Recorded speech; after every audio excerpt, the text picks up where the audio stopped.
সালাম আলাইকুম রহমতুল্লাহ। বুজুর্গ, আপনাদের এবার কুইজ হলো মহানবী সাল্লাল্লাহু আলাইহি ওয়াসাল্লামের ডাক নাম কি ছিল? মহানবী সাল্লাল্লাহু আলাইহি ওয়াসাল্লামের ডাক নাম কি ছিল? ডাক নাম।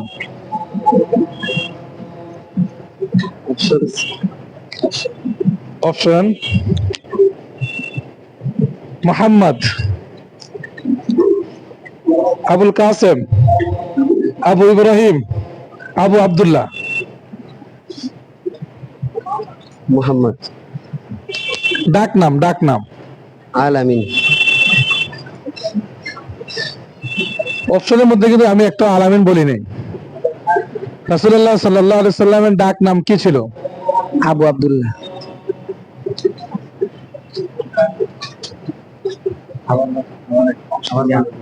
কি বলতাম আবার? অপশন: আবু আব্দুল্লাহ, আবু মোহাম্মদ, আবু আহমদ, আবুল কাসেম। আবুল কাসেম। মাশাআল্লাহ, উত্তরটা সঠিক হয়েছে। আবুল কাসেম নবী করিম সাল্লাল্লাহু আলাইহি সাল্লামের একজন ছেলে ছিলেন যার নাম ছিল কাসেম। তিনি ইন্তেকাল করেন, এই জন্য রাসূলুল্লাহ সাল্লামের নাম হলো আবুল কাসেম। তার ডাক নাম কি ছিল?